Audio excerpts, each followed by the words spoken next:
Hello, guys. Welcome back to Talking Baseball with the Earle brothers. My name is Nicholas Earle, joined here with my brother Tim. And today we're going to try a little bit of a segment here. We've seen this on a few different channels, and we thought we'd give our best shot at it here. Buy or sell? We have 7 takes that we both came up with that we kind of wanted to talk out and things along those lines. And if you guys want to see, if you guys want your buy or sells in future episodes, let us know, and we can incorporate them into future ones. So you ready to get started with the first one? Let's do it. I think this is one that you brought up here, Tim, and this is the one in the title of the video. Go for it, Tim. Alex Bregman gets traded, and I know this one sounds a little bit crazy because you've got the Boston Red Sox who the Boston Red Sox are struggling this year. And I will say, I know me and you were both high on the Red Sox, and that has not gone the way. They're currently 31-35 as we're recording this video on Sunday at 4 o'clock. They do play tonight versus the New York Yankees. But they are currently 4 games under 500, and they are not looking great right now. And when it comes to it, they're going to try to sell off pieces. Alex Bregman has an opt-out after this year. He has a player option, I believe, of $40 million, and he's probably going to opt out of it. I know that sounds ludicrous. That sounds crazy that somebody's going to opt out of a $40 million. He could be worth a lot more after the year he's having, although he is injured now. So that's a little bit of a iffy there, but I do still think he's worth a bunch if he's healthy within the next little while, which he should be. He should be getting back probably just short of the All-Star break. But with so far the year that he's having, I definitely think he's going to be a wanted, something that's wanted by other teams come trade deadline time if the Boston Red Sox are out of contention. So I do think he's going to be a player to look out for, and you never know. The Red Sox could get a serious haul for Alex Bregman. I'm going to buy it. I'm going to sell it. I do think there is a chance that he could opt out at the end of this year, and that is a very real possibility. However, you look at the American League right now, you look at who's in the wild card. Granted, yes, the Red Sox have not looked good to start the year. They're only 4 games out of a wild card spot, and overall, the American League is still weak, considering your top wild card team right now, Tim, is the Toronto Blue Jays, as we record this at 39-25. Yeah, and here's the thing you got to keep in mind with the Red Sox is they've dealt with a lot of injuries this year so far, and that's why I feel like this kind of feels like a little bit of a lost year for them at the moment. I think this injury, though, is going to impact him as well because maybe he won't get that type of money on the open market, and it'd be in his best interest just to take the $40 million next year and play it and try to get his stock up because he has an opt-out after 2026 as well. I'm selling this take.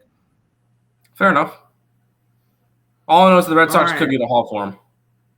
Yeah, they absolutely could. If they do opt to do that, I don't think they will. We'll move on to the second one here. This is one that when we came up with this video idea a couple of days ago was, I think, a little bit more of a question. And now it kind of is, kind of not. The St. Louis Cardinals will be buyers at the deadline. They'll go out and they'll look to add to their roster rather than subtract and sell players away. I know this is probably a cop-out answer. Can I do both buy and sell? I can see this as one where they trade away pending free agents, but add a little bit more controllable assets. Like I can see them trading away a Ryan Helsley, but acquiring somebody with 2 or 3 years left on their contract or something like that. I kind of want to do a little bit of both. Currently, they're 36-28. They've definitely played above expectations, though, so far. They are currently a half game behind the San Francisco Giants for the wild card spot as we record, and they are 3.5 games behind the Cubs for the division. Playoffs are well within reach. The division's within reach as well for the Cardinals. I think a little bit of buy and sell, I think, is the right answer for this because I could see them subtracting some pending free agents, but I can also see them adding some a little bit more controllable assets. I want to give an actual answer, and not kind of a cop-out answer. No, I'm kidding. I'm messing with you. I'm gonna buy it because they're currently 8 games above 500. Even though they're probably going to end up losing today, so that's going to put them to 7 games above 500. But this is a Cardinals team that has looked like the Cardinals that, maybe not the Cardinals that were winning World Series and stuff, but they're playing consistently enough. They're only 3.5 games back of the division for the Cubs, and they still have plenty of games against the Cubs. So that's definitely a team that they can catch up to. I'm gonna buy it. Now that just means that they're going to be good throughout from now until the deadline. Let's look at a quick scheduling of what they've got coming up and whether or not this could be feasible. So they are finishing up their series against the Dodgers. Then they've got 3 at home versus the Blue Jays, winnable games. 4 at Brewers. That's a big series. That's a big series. 3 at White Sox. Then they come home. Here's a big part of their schedule. 3 home versus Reds. 4 home versus Cubs. And then 3 in Guardians to end the month.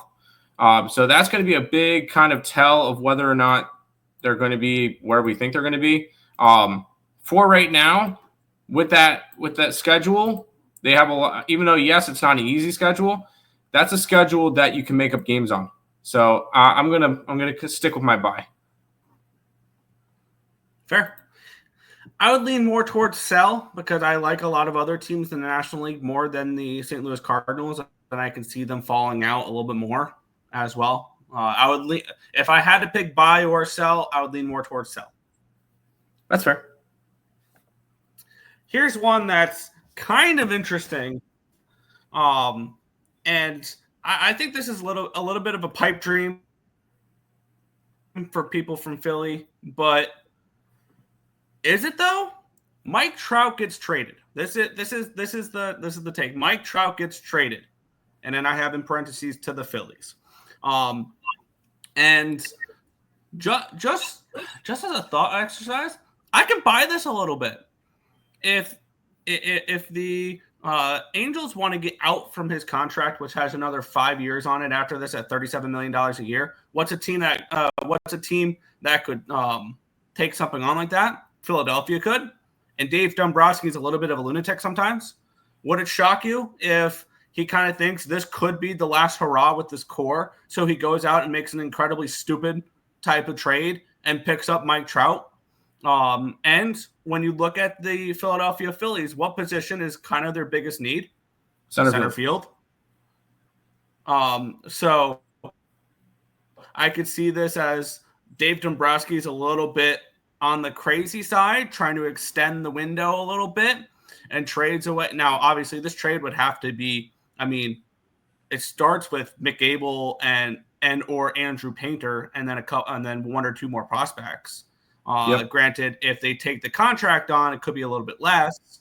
But I'm going to buy this for the thought exercise sake. I'm going to buy that the Angels trade Mike Trout, and I'm going to buy that Dave Dombrowski is crazy enough to make the move. I'm going to sell this, even though I was one of the ones that brought this one up. I'm going to sell this one, and the only thing is, Dombrowski. That's the owner of the Angels, right? GM of the Angels. GM. He's stupid enough. The Angels are only 3.5 games back at the moment of the wild card. Of the Phillies. Huh? Yeah. Dombrowski's the GM of the Phillies. Sorry. The Angels in general are stupid. And they'll see that they're currently only 3.5 games back for a wild card spot. So I don't think they're going to end up selling at the deadline. Just because if they're at this spot come trade deadline, they're not moving anything.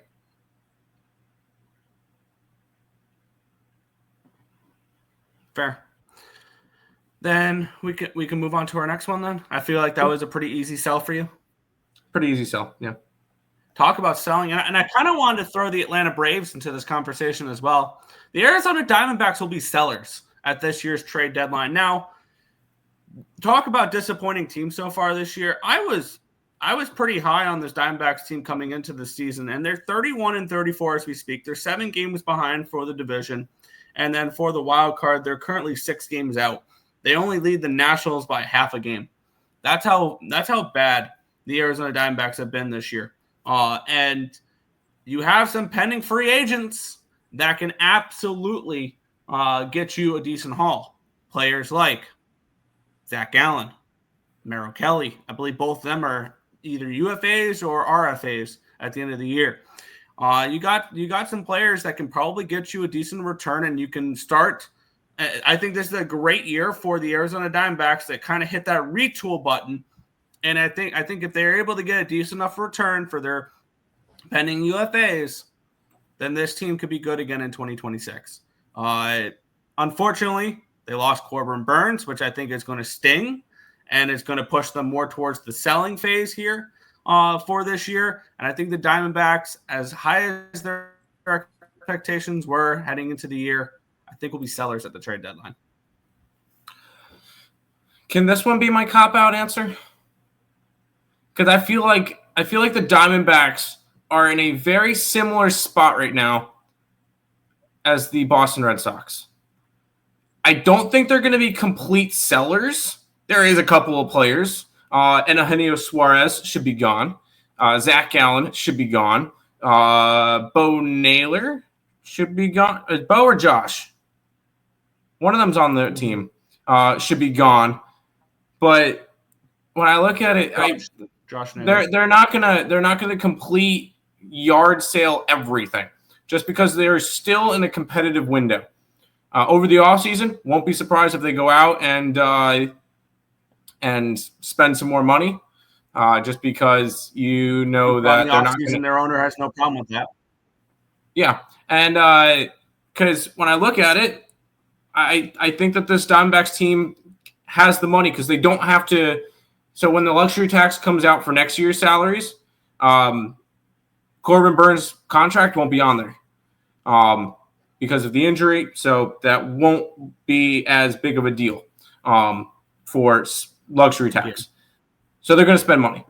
I think it's a retool because the thing is they could trade Eugenio Suarez and Zach Gallen and then re-sign them back in the offseason.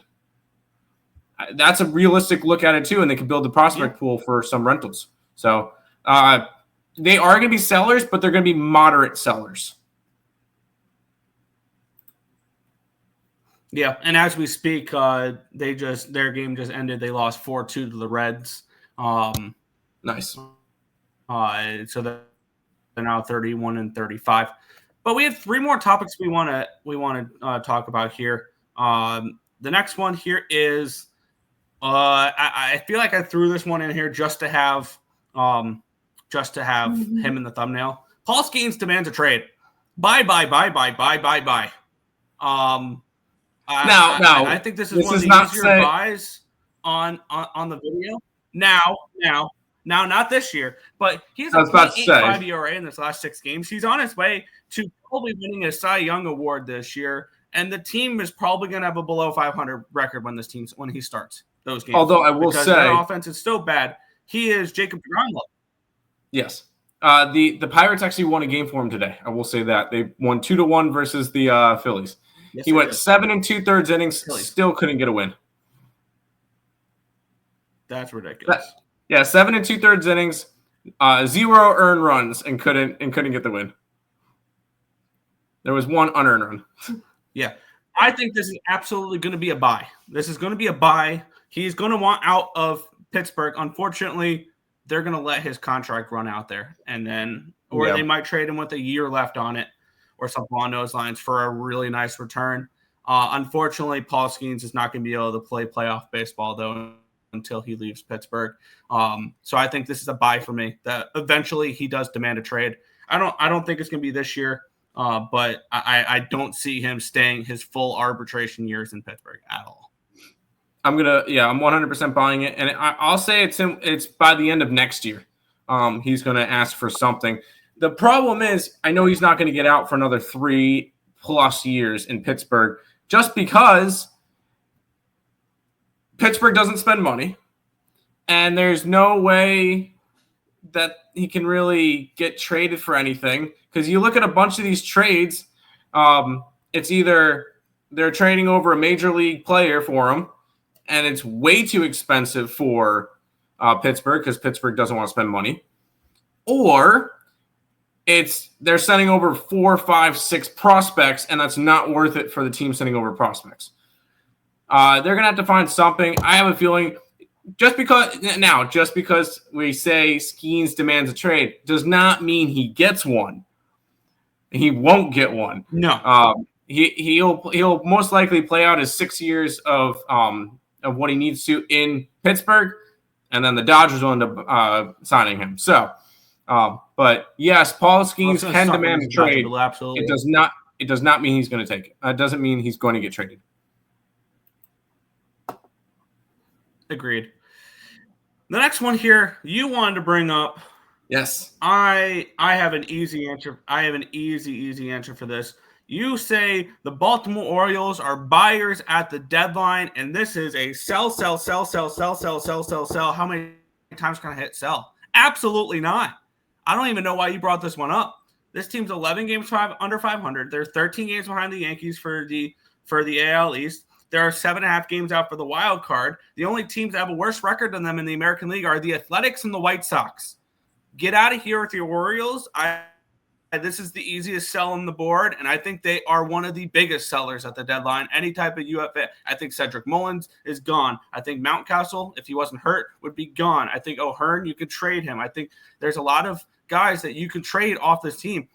I mean, even someone like Otomi Yukisagana, gone. Like, this could be gut out any pending free agents that you don't need. And I think this is a big sell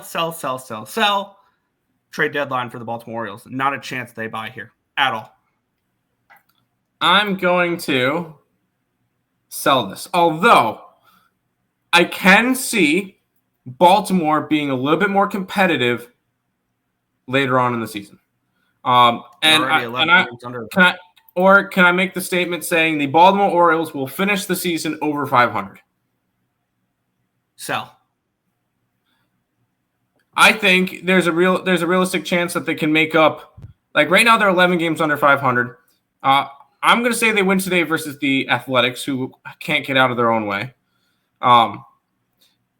which would make them 10 games under 500. I think they get to 3 to 4 games under 500 by the end of the month. They get 2 home series versus Detroit, which is not an easy matchup, but Detroit is going to throw a bunch of righties against them besides Skubal. So that's a little bit more of an advantage for Baltimore. And it's at home. They've been playing better at home as of late. And the Angels at home. I think that's a good spot. Then you go on the road. And here is this will be the biggest week of the Baltimore Orioles season. 4 games at Yankee Stadium, the Yankee Stadium in Florida against Tampa Bay. 3 games at the actual Yankee Stadium. They need to go 4-3 or 5-2 in that stretch. I say they can split against Tampa. They win the series against the Yankees in order for this to happen. Then they get 3 games at Texas. We'll talk about Texas in a minute. At home versus Texas. 3 games at home versus Tampa. This could be a nice stretch of games for Baltimore, who is all of a sudden playing a lot better, because you're looking at them now and they've won, 8 out of their last 9 games, or 9 out of their last 11 or whatever. They're actually on a nice little run. They're starting to heat up. The bats are starting to go. I'm not gonna say they're going to be buyers at the deadline, but I'll say that they finish over 500 this season. I would buy the statement that they lose 90 games before I would buy the statement that they finish at equal 500 or better. That's fair. On to our last topic, and this is one that we were a little bit more specific when we first came up with it, and then we kind of made it a little bit more broad, but I want to buy a certain segment of it. Texas sells off pitching at the trade deadline. Now, the Texas Rangers this year have one of the best pitching rotations in baseball, and their bullpen's been pretty good as well.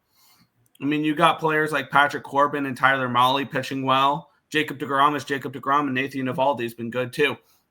The only problem is this team can't hit. But with that being said, I want to buy one specific part of this. I want to buy that Jacob deGrom is not a Texas Ranger at the end of the year. I think that his value is so high in a potential seller's market looking for starting pitching when the best available option for starting pitching at the trade deadline at the moment would be a Sandy Alcantara project, a Zach Gallen, Freddie Peralta. Freddie Peralta, if Brewers want to trade someone, like think what type of return you can get for Jacob deGrom with that type of starting pitching market right now. Right? I would not be surprised. And you can get out of his $40 million contract to pitch half a season. I was about to say, Texas had the conversation over the offseason of possibly being able to dump his contract. They did. Yeah. They dumped Scherzer's. Yep. I wouldn't shock me if they dumped DeGrom's as well. Not one bit. Now, and especially with how good Jacob deGrom has been this year, with the Texas Rangers right now, who are playing below expectations at the moment, they are currently 5 games under 500. They're 30-35. They're 6 games behind the Astros for the division, which now all of a sudden the Astros have a 3-game lead over the Mariners, which I know a lot of people were loving the Mariners. Well, once again, we can go back to Baltimore real quick. Baltimore just swept the Mariners, so there we go. In Seattle. Cool. And the Rangers are 4.5 games out behind a wild card, which just doesn't seem like that many. They would have to pass Boston, the Angels, the Royals, the Mariners, and the Twins or the Guardians. Like they have 6 teams they would have to pass, and 4.5 games they have to catch back up. I think it's just too much. Now they can have a nice little run at it, and they can absolutely do it. But I'm not buying into this Texas Rangers team. I'm buying that they sell away pitching, and specifically, I'm buying that Jacob deGrom is in a different uniform by the end of the year. That's where I was going to go at this one. They will sell a couple pieces, especially. I could definitely see Jacob deGrom going. Tyler Mahle's gone. Like he's a hell of a rental. Yep, that's a hell of a rental, and so is Nathan Eovaldi. So all that pitching, yes. I could 100% see selling that Texas 100% selling at the deadline. And by the way, this was a Texas team that I thought was going to win the division this year. I did not. I was wrong on that one because I love their pitching, and I said this pitching staff is sneaky good. I thought the offense was going to be a hell of a lot better, and the offense can't do shit. So there you go. But yeah, I 100% agree. Texas sells off pitching, and deGrom specifically. And if that's the case, then should we? Who do we think deGrom's going to go to, and why is it the Chicago Cubs? That was because the Cubs have the ability to do so. They can take on the money. I mean, and they can go up to the Texas Rangers and say, "We want Jacob deGrom. We'll take half his contract with it. We'll give you Owen Casey and Jefferson Rojas, and throw in a fringe guy as well." Because keep in mind, with deGrom, you still got 3 years after this. Yes, you get 3 years of control of deGrom, or whatever's left of deGrom. And picking up deGrom at the trade deadline, when that's an obvious weakness for the Chicago Cubs, would show, hey, Kyle Tucker, we're being serious right now. We're trying to compete. We're trying to win. You should stay in Chicago. Kyle Tucker is going to get 10 years, $500 million or whatever. From somebody. 12 years, $500 from somebody. He is after the season he's having, but we're not talking about him. But yes, 100%. Why is Texas selling off pitching, and why is deGrom going to go to the Chicago Cubs? I think deGrom is a Chicago Cub at the end of the year. Yeah, that's a great one there. But that is all of our topics for buy or sell. If you guys have ones that you would want to do in the future, because we are going to, I think buy or sell could be a monthly type of series potentially, where we come up with different things like that. Let us know in the comment section below. But that's going to do it for this one. I want to thank you guys as always for watching, and we'll catch you on guys in the next video. Thank you.